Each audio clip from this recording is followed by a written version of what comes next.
Hey, this is Chuck, and you are listening to Fans with Bands, the podcast where we talk to the fans and the bands they dig about life, music, and whatever the hell else we want to talk about.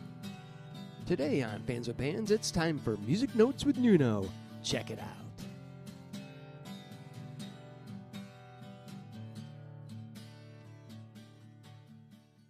Hey, this is Chuck with Fans with Bands, and it's time for Musical Notes with Nuno. What's going on, man? How are you doing? Hey, how are you? I'm doing good, man. The holidays are good for you? Yeah. For you? Oh, yeah. Awesome. Yeah. That's good. Okay, That's great. good, man. Yeah. Great. Yeah. So what's been going on in your world over in Portugal? In Portugal.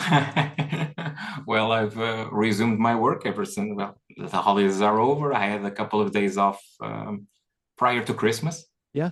And now I've resumed work, and I'm gonna keep also on Substack. I've got some things lined up for the future, for the near future, actually. Nice. Actually, an interview with this guy from this band. I don't know if you can see that. Rogue Male? Yeah. Awesome. All right, man. It's mid 80s, kind of. It is a British band. I think it's quite interesting, you know. Cool. And I'm in the process of finishing the essay because I did an email interview with the guy from the band. Oh, awesome. And I bought the T-shirt, but the guy said to me, "Well, no, I asked for an M, okay, because I'm an M. I'm a small guy. I'm not buff, you know." So, and I asked for an M. He said, "Well, I don't have an M, but an L would suit you fine." Okay, and I said, "Okay, cool, bring it on," you know. Yeah. And when the package arrived, this is an XL, so I have I have a jacket. I have a jacket on. I have a T-shirt on, and this is still, you know, this is still baggy. I can still sleep in this, you know. Look. Maybe some really super hot washing. Yeah. Super hot washing in like a hot dryer. Yeah, maybe that like in the movies, it will shrink to a baby size or a cuddler or something like that, right? Yeah, man. Like we see in the movies. Yeah. Oh man. But yeah, awesome. I've made a new order, a new purchase, so he'll send me an L. So hopefully next time we are together, I'll have a right size T-shirt with me. So yeah, excellent, man. That's cool. That's it. Yeah. Cool, man. Awesome. Yeah. So I think we had kind of chatted via email about what we were thinking about we've got a laundry list of things we can talk about. But I think we were going to talk about some bands that got better with time and continue to do. I was doing my my little list of bands I believe I should talk about, and I was gonna say bands that get better with age, or bands that have continuously shown quality in their releases. Does that make sense? I think that makes sense, because there are bands that take a band like Kreator, for instance. I don't think they've ever released a bad album per se, but some releases are better, some are worse, at least to our personal, personal taste. And because, for instance, in Kreator's term, talking about Kreator, Cause for Conflict is an album that the fans don't really like, because it's kind of a divisive record. For some fans, it's too extreme. It doesn't have the original drummer on, Ventor. It has... I believe the guy from Whiplash, Tony Scaglione or something like that. I don't know if that's his name. It's some sort of Italian name of Italian heritage, I believe. Right. And the drumming is phenomenal, by the way. The guy, I think, honestly, he blows Ventor out of the water every day of the week. He really does, because his drumming is really exceptional on the release. But the release itself, it's not one that you can say, oh, it's got that song, it's got Terrible Certainty, or Como of Souls. No, it doesn't have that vibe. Probably the best song, or the most well-known song, would be probably Isolation, I believe, or Lost. Lost was also a single from the album. And so what I want to say is that it's not that we're going to talk trash about a band. Of course, bands like Metallica would probably be out of this list, because I don't think they are releasing their best music now. Right. Of course, Maybe AC/DC. I think they're dragging a little bit right now with those releases, just with Angus on board, and I think it's his uncle that's playing guitar, George Young, I believe. George. I don't know. It's an uncle. I think is it uncle, really? Yeah, I don't know if it's his uncle, but I believe it's a family member, maybe a cousin, a distant cousin. I don't know. His family is big. It's huge, actually. Young family seems to be huge. But the releases, for instance, I don't like.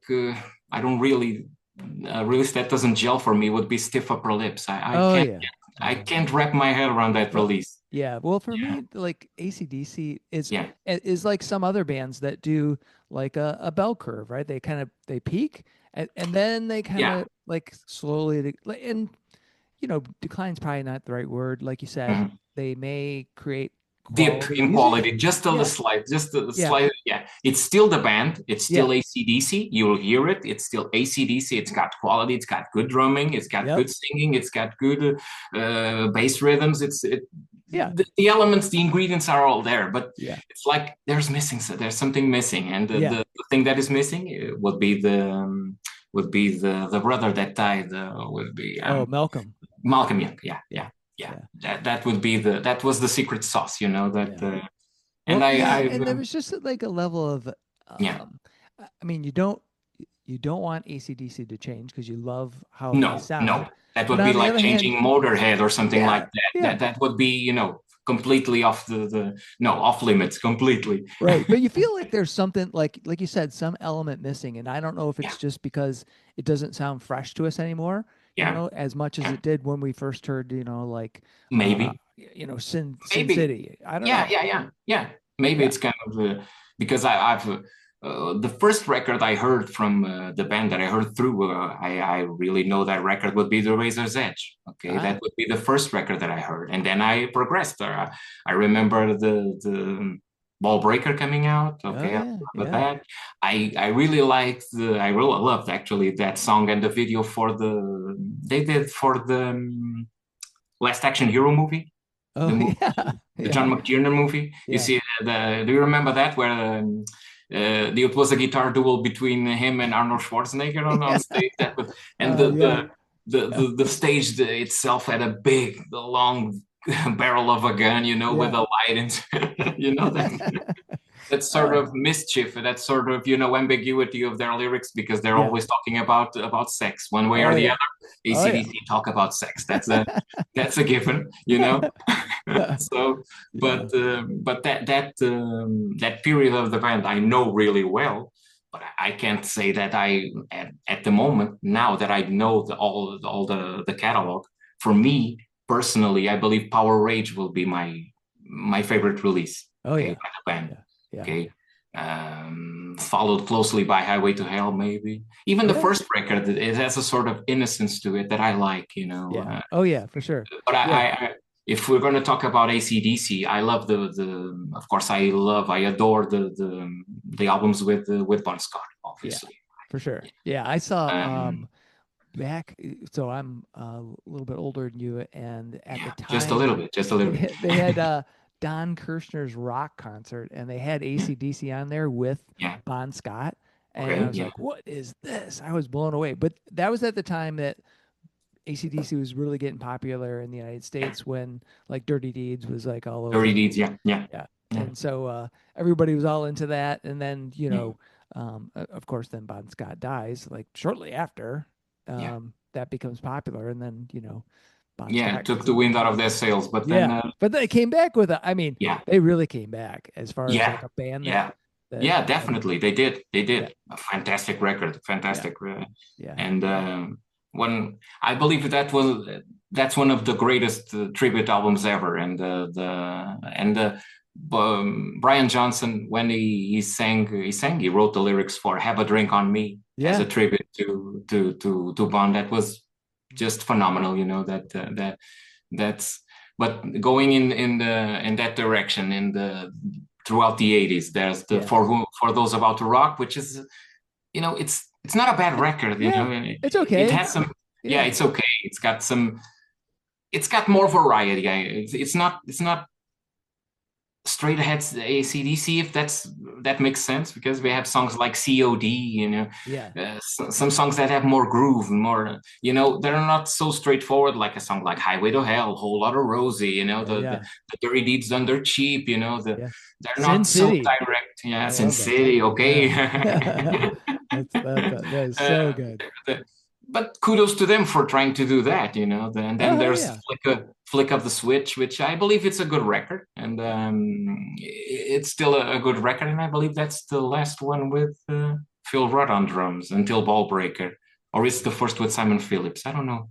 I can't remember. I'm talking to you in this train of thought, and I just draw a blank sometimes. Yeah, but I believe that. Well, for those about to rock, it's definitely Phil Rudd on drums. That is a given.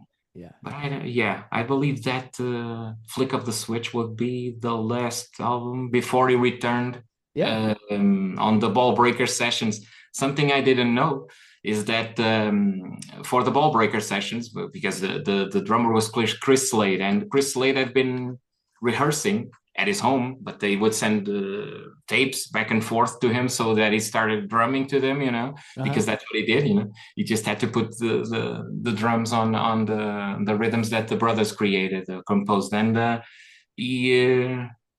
I believe that they were 6 months into the recording sessions, or those rehearsals, let's call it, when I don't know if it was, it was the manager of the band that called Chris and said they were going to try and bring Phil Rudd back to the band, and he said, okay, if he's gonna do that, okay, I'm out, and he left the band there and then, it's crazy. I don't know. I love Phil Rudd, don't get me wrong, and I believe that he is an integral part of the band, Chris Slade is a great drummer, awesome drummer, and also I believe the other one would be Simon Wright. Yeah. Oh yes, Simon. Drummer, Simon Wright. Yeah. He would be on that album that has what's that record? Well, Heat Seeker, it's with him, that is with him. Oh yeah. And then he leaves the band, and Chris Slade joins the band to record The Razor's Edge, and he stays with the band for a period. And then they try to bring Phil back, because Phil had not played drums in years, I believe. He was, he lived in New Zealand. He lost all the interest. I believe he lost the interest in music. And oh, geez, I was just looking up the AC/DC discography. I was like, the one that like totally got off. I had no idea there was an album called Black Ice. Like, what the hell? Yeah. It's a more recent release. I was going to get to that, because Black Ice, I believe it's the last semi-interesting thing that they released. It would be that, because it still features, although his health was declining, Malcolm's health was declining. It was becoming more and more erratic. Yeah, but Phil Rudd was playing drums on that one. Yeah, yes, he was. And Malcolm. Yep, that's right. Yeah, crazy. And that would be I saw them on that tour. You did, really? Yeah, awesome. I did. Wow. No, I said yes, because that Black Ice is one that has Rock and Roll Train, right? I believe so. Rock and Roll Train. Yes, it does. Yeah. Yes. That's okay. First song on the album. Look at you go, man. Yes. Yeah. It's my knowledge, right? My encyclopedic knowledge is kicking in, right? Because I remember seeing that live, and the intro was fantastic. It was a train, the images of a train, and then there's at the end of the video, the train comes smashing through the screen. It was a beautiful thing. It was a very good thing. It was the only time I got to see AC/DC. I had maybe one or two friends of mine that went to see them with Axl Rose on vocals. A few years later. Speaking of train wrecks. Nobody. In all honesty, I believe he did a great all right job. Yeah, oh man, he did a great job, and they started singing songs they hadn't sung in ages since the Bon Scott era. Wow, so all right. That was that was a positive thing, man. Yeah, he did a great job. That's good. At first, if I say to you Guns N' Roses, AC/DC, the mashing, it wouldn't be great, right? But he did an okay job. He did. Actually, I don't know if you saw this on Substack the other day. I posted Guns N' Roses bootleg that I bought. Oh yeah, yeah, I did see that. Yeah. It comprises of the sessions of the Chinese Democracy release. Okay, Okay. so it's Okay. got Yeah. songs that were on Chinese Democracy, songs that weren't that are Mhm. coming out now as singles. So that those songs are featured also Nice. on their original format. And one of the releases I thought about buying was a live release with Axl Rose on. Oh Because for man. that it was still Chris Slade on drums. Yeah. It was still with Chris. Then he exited. No, I'm not sure the drummer they have right now. I saw a Yeah. I YouTube have no video of idea. him showing his gear, because they are about, or at the moment they are in Australia. They are touring the motherland, so to Yeah. speak. Yeah, Yeah. and I think it was Phil Rudd that said, "Well, I hope they invite me. Why did not they invited me to do this? At They're least to like, participate." yeah, Yeah, yeah, we got to do because something else. Cliff Oh, Williams, sorry. the bass player, has also exited. He's retired from music. Yeah.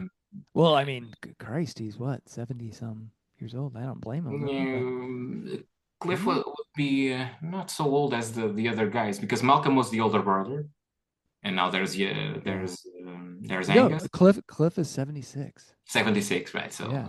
Yeah. yeah, Yeah. Angus is 70. 70. Yeah, Oh he's a man. spring chicken at 70 years old. So there you go. You know? I believe he has to every time he does a song, he has to go backstage and do a little Oxygen, oxygen to yeah, keep. for Yeah, sure. Yeah, he's got to. yeah, Well, I mean, I think he smoked forever, and maybe he still yeah, does. I don't yeah. know. And It's one amazing. of the I don't know if I mentioned this in our previous conversations, but once I went to see King Diamond, I think I did. Oh yeah, yeah. On I a have never seen King Diamond. Yeah, yeah. I've Yeah. seen King Diamond around 96, 97-ish, Oh yeah. So around that time. kind of at the peak Yeah, there. Was yeah. it And the Andy guy, LaRocque on guitar? uh, I what don't know. was the album? I believe it was the Spider's Lullaby at the time. Okay. Yeah, that was the Spider Lullaby tour. And the guy was having really great difficulties breathing, and we have to go backstage and do some oxygen, come again, just keep going. So Oh the man. Angus Yeah. is an older dude. He's much older than King Diamond. Right. Oh And man. he had to use some oxygen as well, so to keep up with Yeah. because he, because carrying around and jumping around with the Gibson SG is not as easy as it looks, Oh, hell as he no. makes it Hell look no. like. Yeah, I know. I mean, you Yeah, think about the energy that guy yeah, has exhibited his whole life. He should be yeah, like a marathon runner, right? yeah, As far as endurance. for He's sure. just Yeah, like it's incredible. Every time I've seen him, um, which I've only seen him live twice, but just watching videos and all that, you're just like I'm always blown away by and yeah, even recently, 70 yeah, years old, he's yeah. still sprinting Still around kicking and it. Yeah, yeah, it's so completely. cool. Yeah, Yeah. so cool. So cool.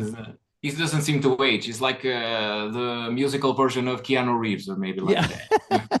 Look at Yeah. Keanu. Keanu Yeah. doesn't age, so That's right. it's probably the same thing.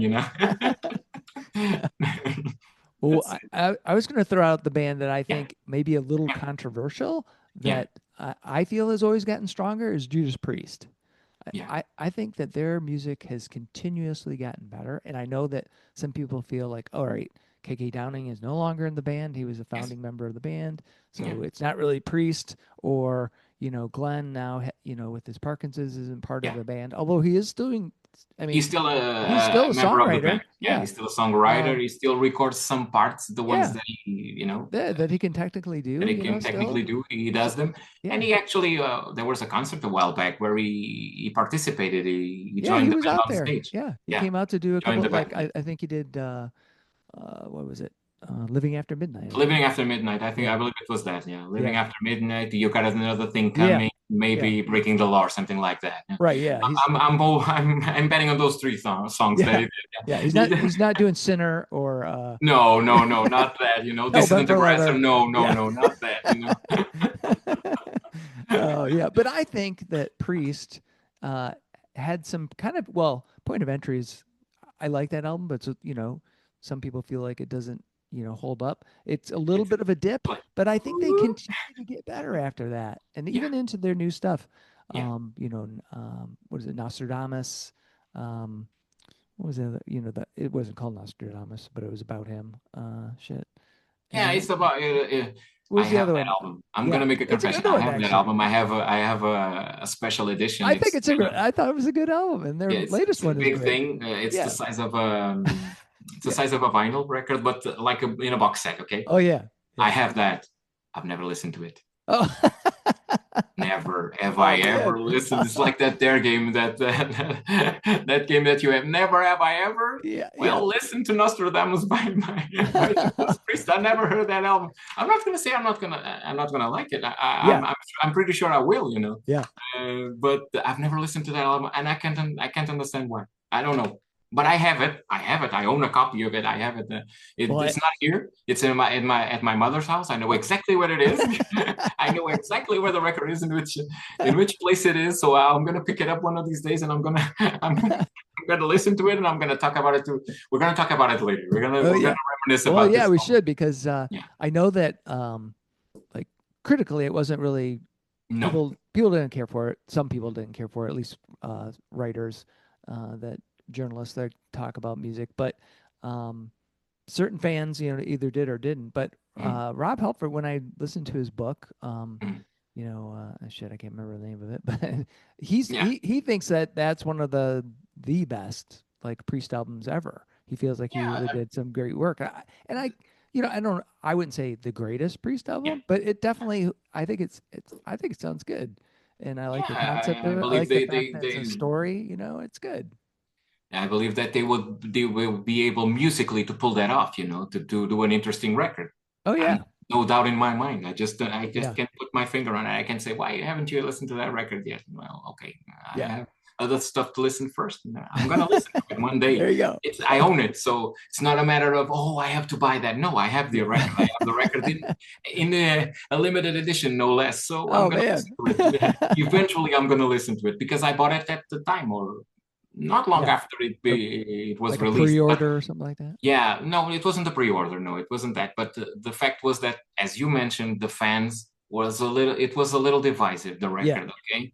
After Angel of Retribution, which was kind of the return heavy. of the band, Yeah. you know, Right. much like Iron Maiden with the one that has Blood Brother in it. What's the album's Oh name? yeah. We're blood brothers. I'm gonna start I singing. can't. We're blood brothers. When they do that song live, I cringe because I'm like, oh Christ. Well, I'm gonna be honest. The theme of the song is about his dad. It's about Steve Harris's father. Yeah. He had died recently when he composed that song. Oh yeah. And it was originally composed for Blaze Bayley. It was not a song that Bruce Oh really? Yeah, Was it was Blaze? originally a Blaze Bayley not a composition, but a song that was written with him in mind to sing it, you know. So it kind of we're blood brothers. What's the other song? The single. I was just trying to look up to find out what that was. It's not Final Frontier. No, It's Final Frontier is more. Not Book of Souls. No, not Book of Souls. That's that's so it's Senjutsu, probably Book of Souls. Then it will be the Final Frontier. Or is it Brave New World? Brave New World, that's it. Yes, that's exactly it. Brave New World, yeah. That record, Wicker Man is on there. Yeah, Wicker Man, the single, the first single. Yeah, remember when that came out? Bruce Dickinson is in Iron Maiden again. Whoa. Yeah. It's a good record. I'm not gonna say it is a bad record because it isn't, but that song kind of blood.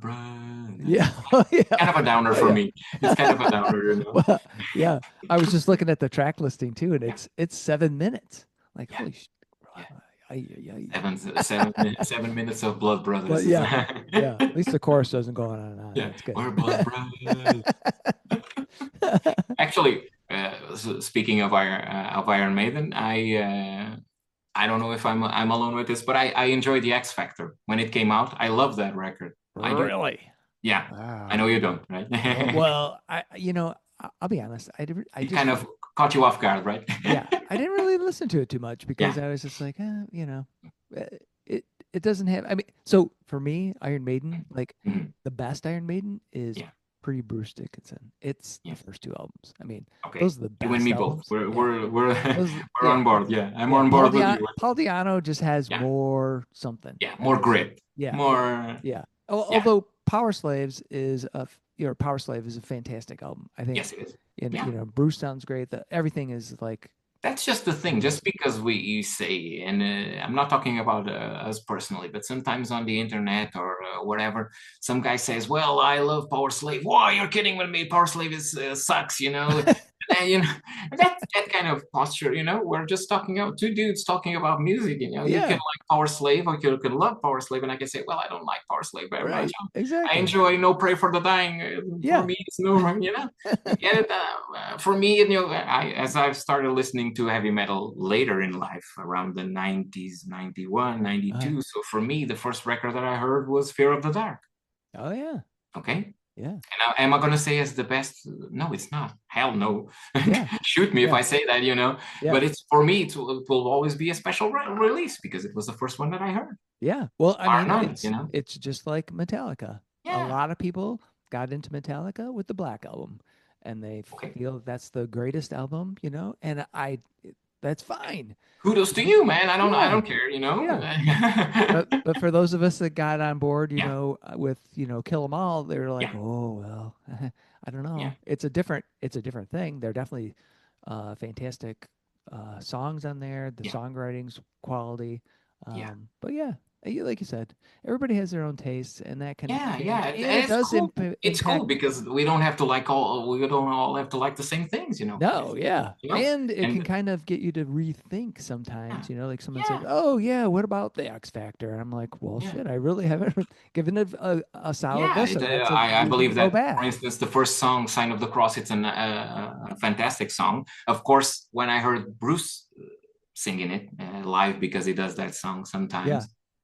Blows the other guy out of the water, obviously. He blows Blaze out of the water, because once I read a review. I believe it was a review on a Portuguese magazine that posed a very good question. Well, maybe it's not that Blaze Bayley is not the right singer for the Iron Maiden. Maybe Iron Maiden is not the right band for Blaze Bayley. Oh yeah, because Blaze has released some interesting releases. Silicon Messiah, I believe, it's a good record. I've not checked with his own voice, in his own register, without having to. Because the problem with Iron Maiden started being that they had to tune down the guitar so that they could sing the songs, or he couldn't sing them. He wouldn't be able to. But I once saw, I believe it was a Trooper. Yeah. Even I saw Bruce Dickinson fumble that live a little bit, because he started, "I'll take your life," and the guy, it was just starting to, and later he had his vocal cords. He did. Had an operation, a surgery. He started singing better, because that tour started opening with the Trooper. That's a risky move, man. Right, that's a tough one. Take my life, but I'll take yours too. I'll fire your musket, but I'll burn you through. That was over the top. He begins the song in the highest register, and then it's kind of complicated. If he doesn't take care of his voice, and if his voice, if it doesn't warm up decently, that kind of thing, that can happen, Oh yeah, I mean, he's there's quite a few of those. I guess 80s to early 90s metal folks, that had the higher registers, and now they can't necessarily hit those. Although last time I saw Judas Priest, Rob was still nailing it. I was like, holy cow, how does that guy do that? It was because that guy, he sings with intelligence. It's different. It's a different thing, because when I don't know the name of the video, but there's actually now it's a DVD. It used to be a VHS tape of I believe it's 1982 concert, where he loses his voice halfway through. Oh, because he's just blowing it out, because he was just he loses his voice, but he changes his register, and you don't know it. It's almost imperceptible that he loses his voice, and because even when he was younger, it would be complicated to keep night after night after night doing that thing, Yeah. Well, in his book, which is awesome, and I wish I could remember, it's not biblical. Shoot. The Rob Halford. Rob Halford's biography. He's got biography. Now I'm going to search that so I can speak intelligently. He talks about the fact that he would blow his vocals out Yeah. like night Yeah. after night when he was young. Yeah. He was drinking like crazy, Yeah. and he was just out of control. And I'm trying to find his books. Where's the hell's his book? Come on. Shoot, I can't find it. Something like Living After Midnight, the Judas Priest, the Rob Halford story, or something like. Book. All right, there we go. Oh, there it is. Confess. Confess. Okay. Yeah, his Okay. Biblical's his other book. That's more about priest on the road. Confess is the first book, but both really good. I listened to both of them, and he does talk like just talks about the fact that he was just out of hand on drugs and just blowing his voice out constantly. Yeah. It's amazing he can still pull it off. Like it so many is. years later. It's amazing. I actually saw the guy now retired, the David Coverdale. Oh yeah, Whitesnake, and I saw Whitesnake. I'm gonna say it's about around the Forevermore tour, one of these 2000-ish, whatever. And he's registered in the songs like "Still of the Night" and "Here I Go Again." It was nowhere near the power that he used to have. Yeah. But the songs, for me, in my opinion, benefited from it. Okay. Oh, nice. It removed the histrionics of the thing, just that, that all that, that falsetto stuff, all that screaming. For me, it made the songs more intimate, more bluesy, more akin to when the Whitesnake first started out. So that to me, it was not a shock. It was not a downer. It was okay. So and it's probably closer to what I mean, because he wasn't really singing that high when he was in Deep Purple when he did Burn. He was. It was more of a mean register. It was Glenn Hughes actually hitting the highs on. Yeah. Like the chorus for Burn, that's an excellent guy for this theme would be Glenn Hughes, because his albums have been continuously excellent. Even the last one, I heard, it blew me out of the water. I can still sing. And he's maybe 76, I believe. He's got to be. I mean, because he was a foundational member of Deep Purple, and then went on to do. He joined in '74, and then he used to be in Trapeze. Yep. Okay, before that, and that band had Dave Holland on drums, which later became Judas Priest. Yeah. Horrible drummer, by the way. Sorry. Yeah, he was. Well, they said he was kind of like a working man's drummer. He did it, but he wasn't. It's great, funny. Right? Yeah, no, it's funny because when I hear some of the trapeze stuff, he actually is good. Yeah, he's better there than in Judas Priest. In Judas Priest, I don't think he ever gelled with it. Because he had big shoes to fill, because Simon Phillips on the studio track on the Sin After Sin album. Oh yeah. And then Les Binks, I like Les Binks. I love him, actually. He's an excellent drummer. Yeah. And I believe he's still touring nowadays, because I heard or I read an interview of him. He was doing some tribute tour to Judas Priest. Nice. Yeah, and he was still going, and he was a great drummer. And then when Scott Travis enters, the painkiller phase, oh my God, that guy, that set a new tone, Yeah. And man, he's been with the band for quite a while. I mean, that was since 1990, I believe. Yeah. 1990, 1991, around the time of the Painkiller release. So that would be. And they were afraid to hire him because, again, in that book, Rob was talking about the fact they weren't sure they wanted an American in there, a Yank. Yankee. We're like, we're a British band. Do we need a Yank in there? And they're like, oh yeah. No, but it was a perfect fit. Okay, for the band, and re-energized, I believe. That it goes to show what you were saying. Judas Priest. I think they released great music, great records. Yep. Yeah, and then it's all together, all tied up together. It's one big circle. That's right. That's right. We're gonna get there. We're gonna get there. And the other band I wanted to talk about would be Helloween. Oh, Helloween. Wow. I believe they have constantly evolved. They have that. Many bands do. An experimental period, which is kind of awkward at best, a little, which would be comprised of the Rabbit Don't Come Easy and the Chameleon releases.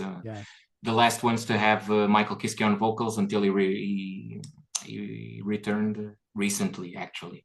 Because now they have an augmented lineup, you know. They have Kai Hansen on guitars, Michael Weikant on guitars, and they have the other guitar player that I don't know his name, but he's good.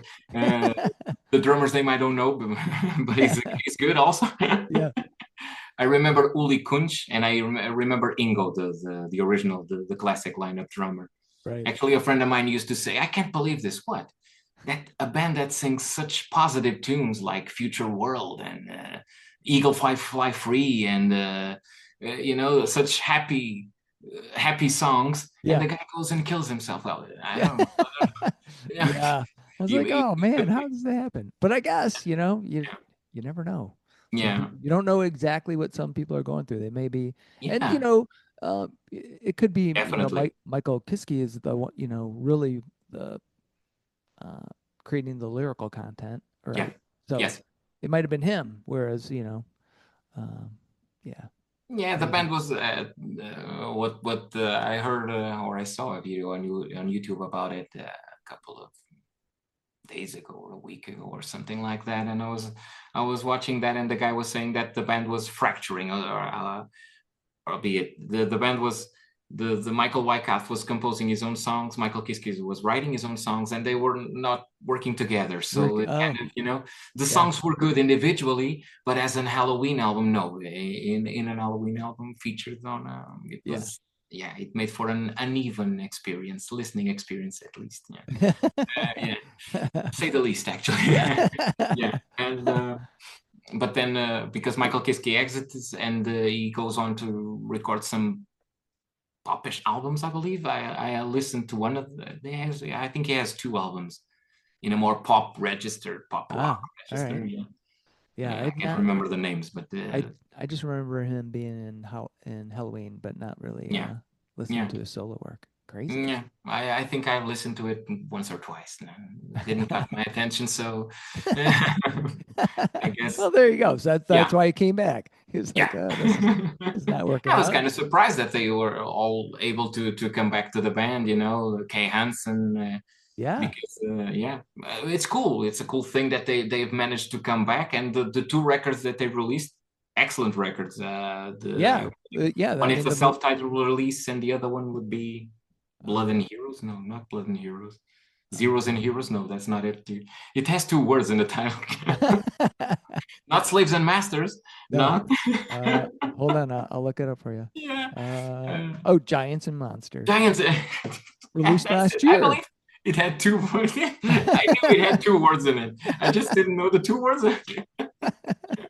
I could have figured it out, you know, giants, you know, mythology and stuff like that. It fits right in. I would get there. I would get there. Just give me a couple of more minutes and I would get there. The giants, you know. No, but they're good releases. And even when I first started listening to the band was around it was with Andy Darius that I first started. It was Time of the Oath.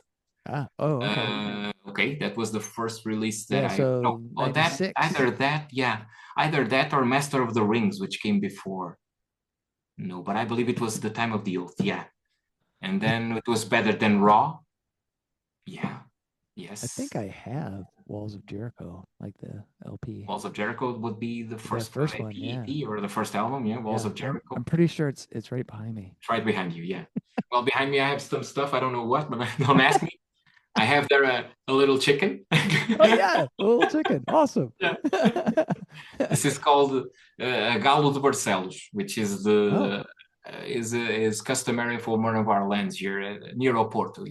Oh, really? Awesome. So the Barcelos cock, or maybe male chicken, just to hurt anybody's feelings or anybody's. What's this Portuguese guy doing talking about cocks in here? What the hell is going on? Right?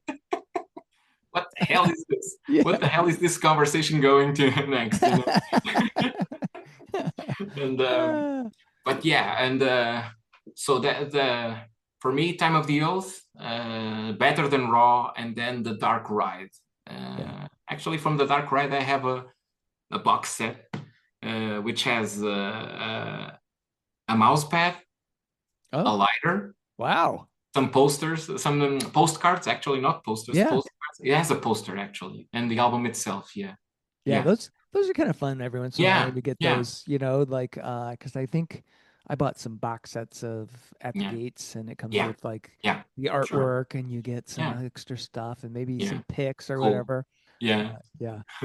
I think when I bought some do you know Ola Englund, the guitar, he does like a YouTube channel, and he's Mm. also the guitar player for The Haunted. Um but he was doing the solo project was just him Yeah. doing everything except for vocals, called Yeah. Feared. Yeah. And yeah, when I ordered those, you got picks, you got like a Oh, little yeah. thing, you got this A little, special edition, right? yeah, Yeah. some That kind of necklace thing. thing and something. I'm like, what the Yeah. hell, what am I gonna do with this? Well, Picks, sure. this was people like us who appreciate the physical release. It's important to us. And Oh we, yeah. Yeah, yeah, especially when you more, get like the yeah, extra little artwork or something. I just yeah, bought an album from you might want to check them out. yeah. They're called uh, Custard Flux. They're a progressive, Custard flux. yeah, kind of a pop But like progressive. General Custard, is that it? Is that Yeah, where they yeah, come yeah, from? yeah. Custard Oh, flux. I don't know. Uh, but sort of reminds me of like Yeah. early Genesis. Okay. Okay. So I can see where you're going. where they got the Mellotron and everything. Yeah. Yeah. But anyway, I bought their album because I Yeah. really liked it, and they're from Michigan, and so, but it comes with like a little booklet. Yeah. They sent along a 7-inch, and it has like a booklet of all this art Oh, and stuff. I'm cool. like, Cool. wow, Cool. yeah. So yeah, like you said, the physical stuff is cool. Yeah. Actually, when I bought the T-shirt by Rogue Mail, the guy sent me. I have it right here. Well, I have the releases. I have the albums. Oh, nice. This will be the first record, and this will be the fourth and last until now, because I don't know if it's gonna. I believe he's gonna release a new album, and Oh, he sent me this patch. awesome. Okay, That's cool. yeah, he sent me this. I wasn't expecting it, but okay, it was a cool thing for me. I Yeah. thanked him. Yeah, and speaking of releases, I heard a little birdie told me that you received a Michael Schenker release one of these days, I right? did. I did this fantastic compilation for my buddy. That is so Oh, we cool, talked man. about it. We were Yeah. talking about it, and I said, well, okay, I'll send them through Amazon. Right? Yeah. Why Yeah. should I be I got worried this about, package. just Yeah. Close in hand, yeah. it's Yeah, cool, yeah. cool. Yeah, there it came in, Because I thought that they was gonna put my name somewhere, or at least just to know that it was me, right. but No, they didn't. it was like anonymous. I was like, Yeah, what in the heck? Somebody sent me Michael Schenker, and I thought it was probably you because I remember we were talked about it. yeah, we did. So Yeah. it was And kind of like a the cool yeah. thing is you got all the demos and stuff on here Yeah, versus, that's what we were talking about on our yeah, previous conversation about the because demos because I I've couldn't got the remember the name LP. of the drummer. I've got like Built to Destroy and the Yeah, Michael Schenker group because I was a huge Michael Schenker fan. yeah, And I know. yeah, and then those, yeah, that's what it's so cool. I said, well, okay, I'm gonna surprise him, It came before Christmas, so it's a Christmas gift Yeah, officially. that's right. An early Christmas gift, and I said, no, I'm gonna send it to him because I was gonna send you just because there's also a single release, just the first album Oh, with yeah. the demos. Yeah. Okay. So that was far more expensive. I said, no, I'm not going to do this. And it doesn't make Yeah. any sense, man. Yeah, You especially you when you have get this them all. first, second, and you have it all. So Yeah. it's Yeah. much better that way, Yeah, and they, it reminded me because I haven't listened to Built to Built to Built to Destroy Destroy. for Yeah. a while. And It's then a I cool was like, record. yeah, it is. I was like, oh, is. Captain Nemo, because I Yeah. remember seeing him play that live, and I'm Yeah. like, oh Yeah. man, yeah, so Yeah. crazy, yeah. Actually, there's a guy on Substack. Yeah, here on Substack that when he talks to me, he says, you should see Michael Schenker live. And I know I should, but he doesn't come to Portugal. It's difficult, Yeah. Oh yeah. It's kind of complicated for me Yeah. to see I him live. Because I believe that the guy is like, is a little mercurial. He's a little bit like Richie Blackmore. oh yeah. What I mean to say is that if he's good, everything is good. If he's not good in a good mood, then you're not going to enjoy yourself. Yeah. Well, And I saw him a few years ago yeah, in Royal Oak, which is a little city not too far from Detroit. Yeah. And he was spot on. He sounded awesome. He was doing good. Oh, when he's in a good mood, Yeah. Yeah. no, there's no stopping him. Well, He's I an was excellent. worried about that Yeah, because I yeah, actually interviewed him for yeah, this magazine Metalani, and I was concerned because I wasn't sure like how he would yeah, be, right? yeah, And yeah. he was totally cool, although he had a script, like he had the things he wanted to say. So Oh, it, okay, it didn't okay. even matter like what question you asked. He kind of Yeah. wrapped it in because I had listened to some interviews Chuck, with him before. you will be asking me this first, Yeah, okay? I'll be yeah, answering. Chuck, that's exactly. it, you Yeah. know? And I will answer this way. It's like, Yeah. okay. So And I'll go, he's I'll got his be ha thing. ha ha, and Yeah. I'll throw in a laughter or two. Yeah. Right. Okay, so you pause. Yeah. Next, you pause. Yeah. The He was, most, it you felt know? scripted. Yeah, it Yeah. did. It was But, the more natural whatever. interview. Yeah. Right. He wanted Well, to do his thing. So yeah. cool. Well, you want to interview me? Cool, but this Yeah. is what I want to say. So if Yeah. you want to, you can ask me what you want, but I'll answer this. Right. That's what I'm going to tell I'll you answer. about. Right. Yeah. I actually once read an interview with the guy. He passed away recently, actually. Rick Davies from Supertramp. Oh, yeah. Yeah, he passed away recently, and there was it was a transcript of an interview, and Uh-huh. the guy said he asked him a question, and then he just left. And the interviewer just said, and at this time, Rick Davis got out and got up and left. The He was interview over. done. He Yeah, was and done. it's done. Yeah. Oh, So I don't man. know because I believe he had quite a bit of a temper. He wasn't the easiest guy to get along. Wow. Well, from what I read, Yeah. Yeah. sometimes Yeah. you read stuff, it's like everybody tends to, this on Roger Waters, for instance, and saying that when he was in Pink Floyd and the guy David Gilmour used to, oh, Yeah. I couldn't stand him, I wanted to leave the band, but the money was too good for me, and the records were still making money, so I had to keep going and keep coming back and listening to him and his stuff. And he once said in an interview that well, people have that idea of me because at the time I didn't speak about it. I just shut up and I did my own thing. Right. Because for instance, that album that kind of drew them apart, which is the final cut. Yeah. After the Wall, and that record.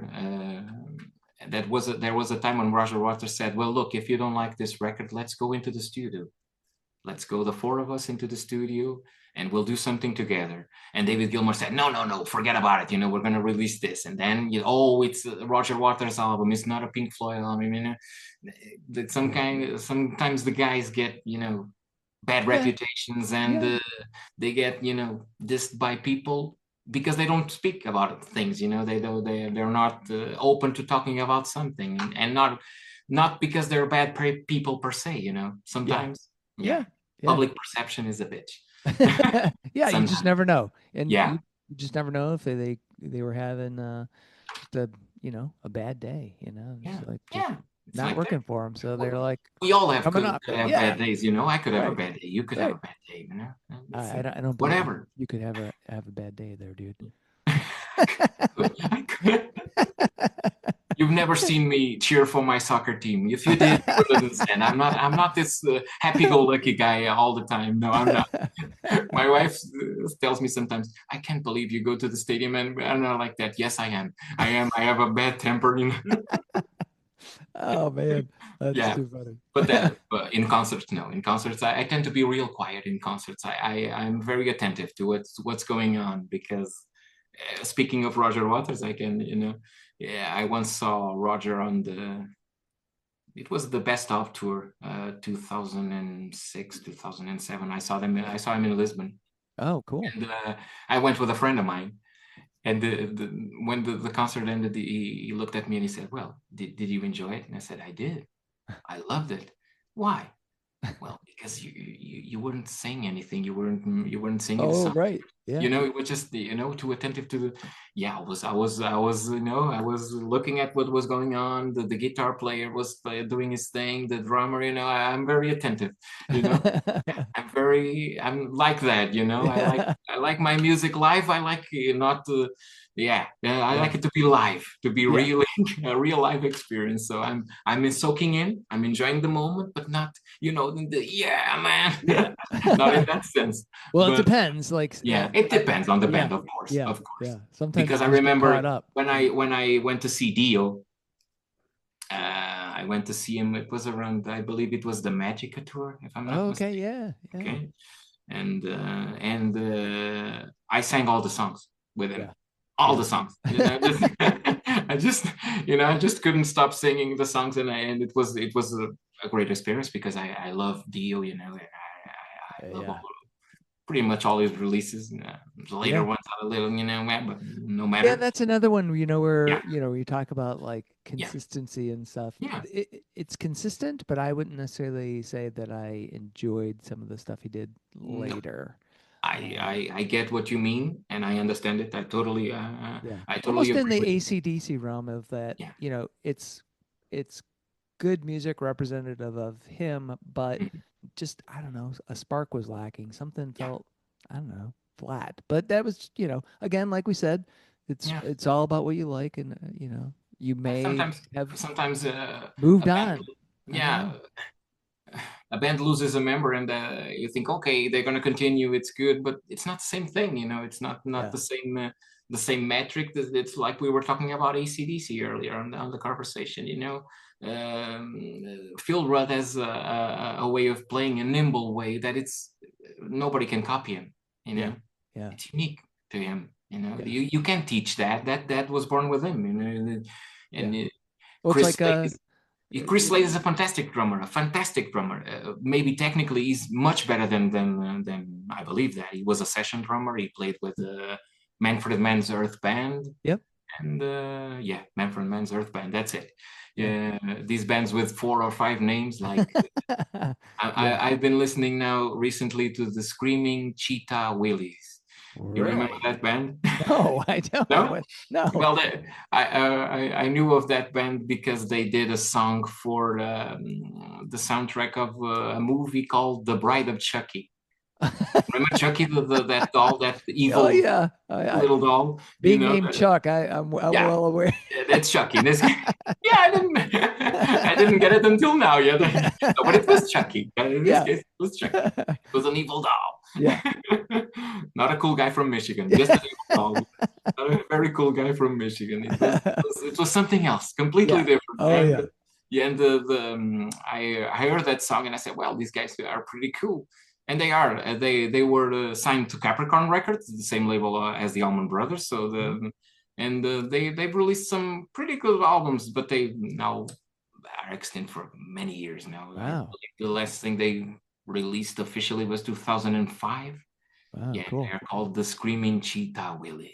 Wow. Yeah, So, what kind of music would you say that is? What kind of bluesy, bluesy? funky, yeah, Oh, all hard right. rock, yeah. Oh, like a like a They did beat, like a for funk. BTO, like Baka No, Tuner? not like No. that. The phrase I heard, it was really on point, is that they did what the Black Crowes did for Rolling Stones. Oh. The Screaming Cheetah Wheelies did for the Allman Brothers. Okay, so they Oh, can, really? All yeah. right. That That was sounds interesting. the gist Yeah. of it. Yeah, the Yeah. gist of it was like that. Yeah, it's a good band. It's a really Oh, good band. well, I'm And gonna have to check it out because yeah, I I'll love the send you Allman Brothers. the details later. I'll send you Yeah. some Cool. links for you to check out. And they are a really cool band. And Nice. like bands like the Zodiac, Mind Warp, and the Love Reaction, stuff like that. Yeah. Zodiac, Mind Warp, and the Love Reaction. I believe that's the word. Yeah, they too have great records. Oh my gosh. I don't think I have any albums that have that many like Names, right? yeah, names for the band. I'm like Yeah. I'm trying to think. Shit, I don't know. I can't think of any that have that Yeah. many. Oh, at the gates, but that's three No, words and it's 3 pretty words, just yeah. 3 words. No, Yeah. that doesn't apply. No, no, it No. has to be more words, more. Yeah. Yeah. It has to Yeah. be more complex than that. No, but sometimes. And now I lost my train of thought. We were talking about Phil Rudd. I don't Okay. know. We got off on a Yeah. tangent. Yeah. Yeah. We got on this tangent because I had some more bands I had to talk about. Oh yeah. I liked to talk about. One of them would be Amorphis. Amorphis. Yeah. Really? Well, Yeah. that's interesting because I haven't listened to new Amorphis. I'll be honest. Yeah. Well, don't listen to the latest record. Oh. That's not that's not as interesting as some of the. But for instance, a modern album which I think you should listen to would be Skyforger. Ah, okay. Yeah, The it has last a one I swan on listened the to cover, I was, believe. I think, what was it? Tale of a Thousand Lakes or something like that. Tales of Thousand Lakes would be is their second release. Yeah, There's with Karelian Black. Isthmus, which is Yeah, the first one, yeah, a little more brutal around the edges. Then there's the Tales of Thousand Lakes, which is their more, well-known album, I believe. And then there's Elegy, which is also an excellent record. yeah. And then there's another one that I'm. Oh yeah, Skyforger 2009. Yeah, that would be a good, if you want to listen to what modern Amorphis sound like, that would be, because Nice.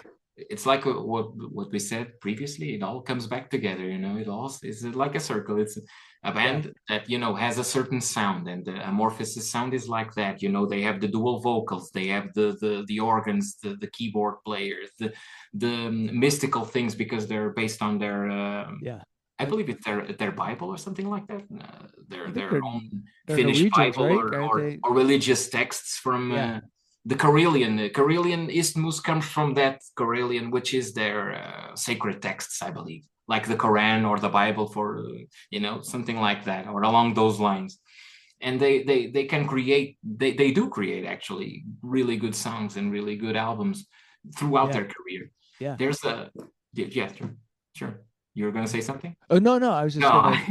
I was going, yeah, because I definitely got into Tale of a Thousand Lakes just from the fact that it had that almost folk Yeah, sure, yeah, element to it, yeah, it in does. that it's talking about Yeah, their heritage, yes, or it feels yes, like it is, exactly, or exactly.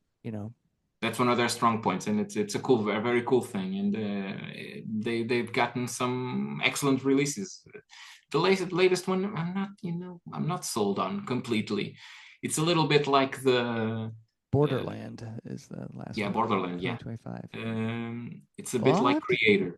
I'll have to check out Skyforger then. Yeah, Skyforger is a cool release. You should definitely check that one out. Yeah, at least that one, it's an excellent release. Yeah. And speaking of Kreator, or getting back to Kreator, their latest release, they're gonna release an album, I believe now in the late January. They're gonna release their new album. Yeah. But their other release, which is called Hate über alles, I believe. Oh, yep. Or at least the single was Hate über alles, Hate über alles.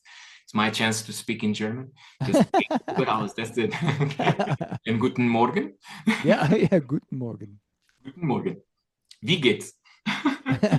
And when I first heard that release, I'm not so keen on this. It was, I said, well, this is not jiving for me. Okay, I'm gonna give it some time. Sometimes what I do is I'll leave that release there. Oh yeah, and come back to it. And I'll come back to it. Because it might not have been that day for that album. Yeah, I know I'm gonna like this, but not today. Not today. I'm not feeling it today. I'm not feeling this today. Today is not a creative day for me. It's not a Kreator. It's something else. It's a Screaming Cheetah Wheelies day. Yeah, I'm gonna create a level of support for the band. Someone's gonna listen to this and is gonna say, well, I know that band, I've seen it live. The Screaming Cheetah Wheelies. Only the name is makes you sing. Makes you. It's a happy name. It makes you. Yeah, it's happy. It's happy. And then I don't know if it was maybe a month or two later that I went to revisit the record, and I said, well, okay, I get it. It's a good record. It's a good release. Yeah. I'm not going to say it's terrible certainty, because it's not, but it's not that. They're not the same guys, Right. Because when we started out, I started thinking of bands that are not, and Metallica was one of them. That are the opposite of this, because Metallica, I feel, have been trying to release And Justice for All Part 2, Part 3, Part 4, Part 5. They're not the same band, not the same musicians. Yeah. Leave it at that, Right. I mean, yeah. And they took a lot something to do with the fire of, and I don't know if it's just the creative juice is gone or what, but there's something, again, some spark is missing. Chuck, And maybe we are it's just different from the fact person. that We are different people than we were 10 years ago. They are too, you know. Yeah, so exactly. they don't have to keep trying to do this. I get it, you know. We talked about this previously. Metallica is not a band anymore. It's an industry. It's a multi-corporation, okay? Multi-million-dollar corporation. It is, okay? Yeah. It's a necessary evil, because if it wasn't for Metallica, many people would not know about heavy music, would not try to. It's a bastion, okay? For better or for worse, right? They are, okay? And if I had the opportunity, I would see them live. I would go and see them live. And I believe and they're doing good things. You know, they do good things. That charity of theirs is fantastic. Nothing against that. It's not dissing on Metallica. I'm just saying that after the release of the Saint Anger thing, things took a nosedive. Completely took a nosedive, and they had to sell. You know, they had to sell. They released what? The Death Magnetic, the album that has a coffin that looks suspiciously like the lady's part. You know, a friend of mine says that doesn't look like a coffin. It looks like another thing that I'm gonna say, because I don't want to be, you know, don't want to be erased from the internet. No, that's please right. Don't. Yeah, don't do that. But he says, hey, have you listened to the new Metallica album? And he goes, the one with the that one. That one. That one. Yeah. It's not that the music is bad per se, it's not, but it feels contrived, it feels calculated, it feels like the interview you did with Michael Schenker. You know? Oh yeah, it's a script, and it's a script. It's scripted, you know. Yeah. And it's funny because on one of their latest interviews, I don't know if it was James, if it was Lars. And it's stuff about the band, it's all generally Lars that speaks about it, you know. But I don't know if it was Lars or James that were saying that. Or it was Trujillo. I don't know. Well, maybe one of them. I don't care. For the purpose of this conversation, it's not important. What is important is that the guy said, well, we're going to try something different next time. We're going to try and be more experimental. You know? I kind of welcome that with a positive attitude, because I said, well, man, you don't have to release And Justice for All Part 14, you know? No, I mean, you know, quite honestly, they could just try to do whatever feels right to them. Yeah. And maybe that's what has been happening, and that's what was close to them, what they felt is part of their experience at that time. So in the 80s, they were, you know, they were brash guys, they were aggressive, they were on top of the world, they were, you know, that's okay. That's a phase, okay? I love that, you know. Ride Lightning is one of my favorite releases ever by any band, by any metal band. Also Master of Puppets, but to me, Ride Lightning, I don't know why, but it's just, you know. Yeah, there's a little bit more variety on Ride Lightning. Just a little bit. Probably lean a little more toward Master, but. Yeah, okay, perfectly fine, you know. Yeah. any given day, I would be, you know, I would say, Master is my, but in this moment I am in my life, Ride Lightning is my favorite release by the way. I'm not saying that. For instance, the Black Album was instrumental to me. It was, because I listened when it came out. So like Countdown to Extinction by Megadeth. Although Rust in Peace is my favorite release, or maybe Peace Cells will be in a given time, you know. Oh yeah. Even the first release, I like it. Looking Down the Cross. What's the name of the album? I remember the song Looking Down the Cross. As Mechanics, the original version. Oh right, shoot, what was Killing is My Business, and business good. Yep, that's it. That's it. I would get there, you know. I would get there. I was just going to the names of the songs, and I go Mechanics, Looking Down the Cross, and I'm gonna get there. Killing is My Business, and Business is Good. Yeah, that's it. Yeah, that was a pivotal album in terms of just like, you know, because you discovered at least my path was. Yeah. You got into Metallica, and then you realized that there was this other dude that used to play guitar, and he has a band, and so then next thing you know, you're listening to Dave Mustaine. So that's it. That's it, because I remember at a very early age, I saw that unofficial thing that they did, the Cliff and All release, and they featured the live performances with Dave Mustaine and also interviews with him in the band. That was how I became aware that Dave Mustaine used to be in Metallica, because I didn't know at the time, you know.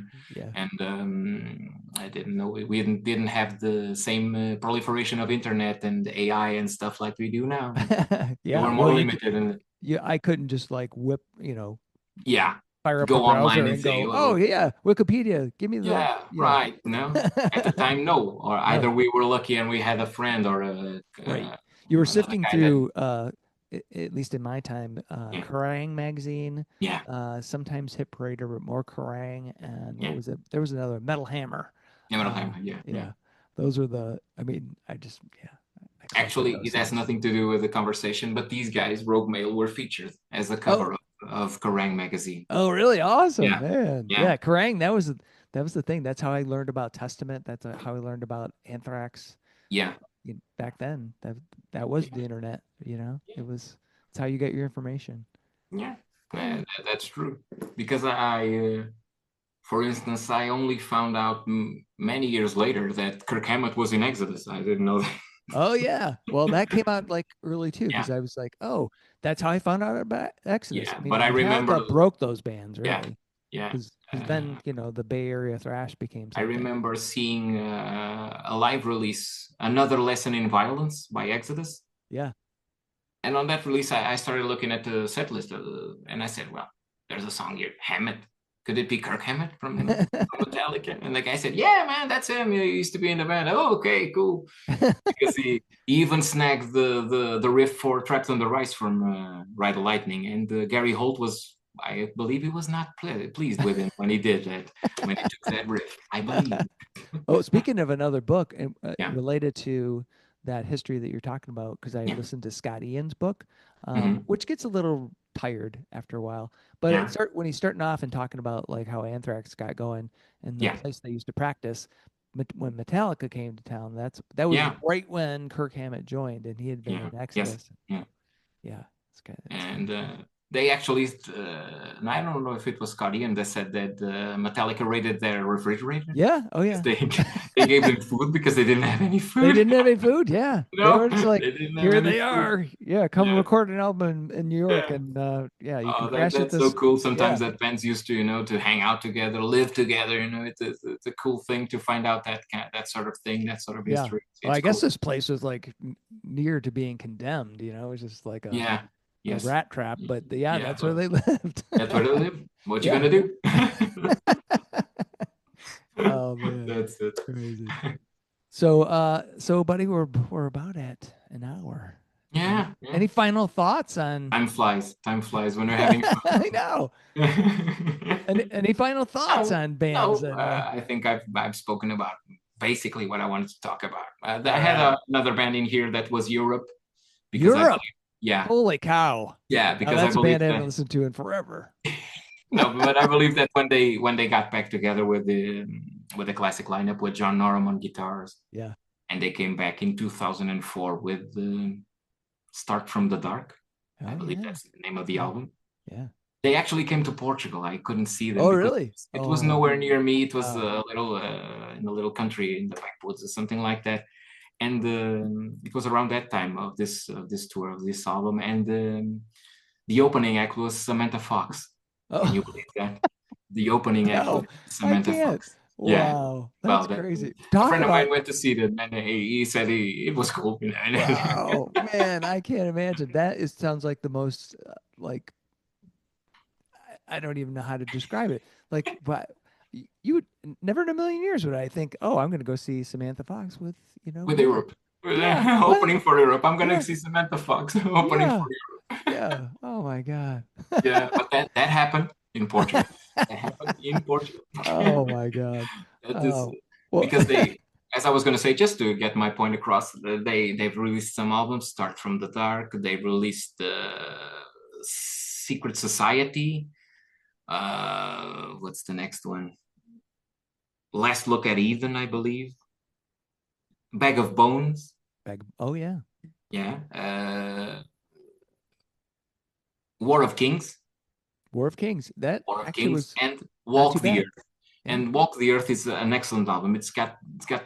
They've gotten better, actually. They've gotten much heavier, much more complex, much more in the power metal thing that they, because their first album was power metal, pure power metal. the 1983 release, the self-titled release. Then they started, Out of This World, and then with the Final Countdown, they started with the, being. Yeah. That is iconic. To talk about an iconic tune, right? Yeah, like, holy cow. Yeah. And I believe that came in the spur of the moment. That was something that the Mike Michaeli, I believe, the keyboard player, used to do this warm-up exercise. Warm-ups, yeah. Yeah, and they said, the producer said, wait, what's that? That's really cool. You can use that. Yeah. It's like the same thing with or a similar story actually with Sweet Child of Mine by the Guns N' Roses. Oh, that was just noodling around. That sound, almost like a merry-go-round sound. It was something that he used to fool around with. That Slash used to fool around with, and it featured on the song. And so that sort of coincidence. That sometimes strikes gold.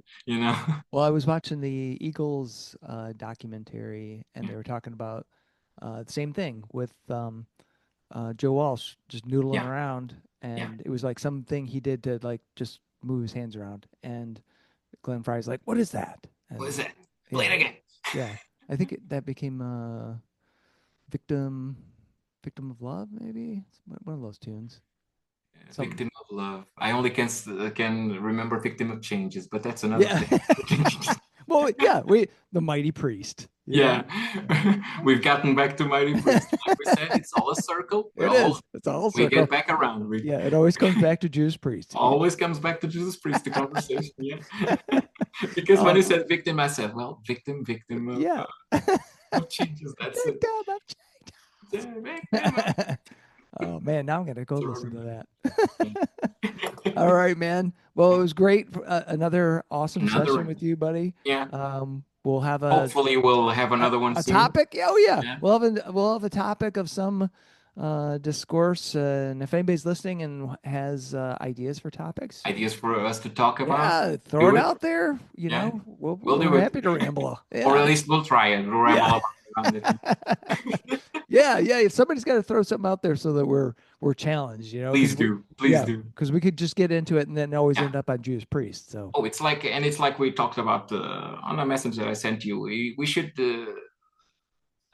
try and release the video. Oh yeah. We'll put that out there because this is more interactive. I can show stuff. And everybody can show my little patches. Right.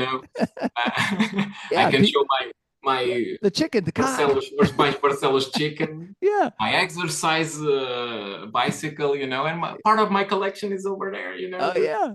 Just out of reach. I have those small bears from the Grateful Dead. Okay. Oh yeah. The bears they put on all the t-shirts. This is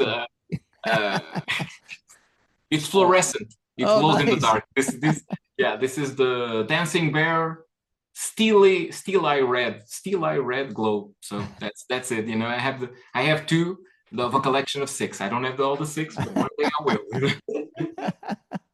No, but it would be cool to have this, and podcast is cool. Okay, yeah. One thing, but we'll put this out on YouTube so that people can go, cool. Oh my God, what are those guys? That's what they look like. What are those guys talking about? Chicken stuff. Instead of talking about music, they're talking about chicken. What the hell is this? What the hell's going on in their heads? All right, man. Well, thank you again, and we'll do this. My pleasure. Soon. We'll do it again. We'll do it again real soon, hopefully. Okay. All right. See you, man. Bye. It is always a great time talking with my friend Nuno. Be sure to check out the show notes for links to all the bands, music, and books mentioned in this episode. Bands are nothing without you, the fans. Purchasing music and merchandise is critical to their survival. If you can help out your favorite bands, please do. If you're in Michigan, consider following the Playing in Detroit Area Tonight and SE for Southeast Michigan Music Facebook pages. They are fantastic places for fans and bands to support each other and share our combined love of music. Thank you all so much for listening.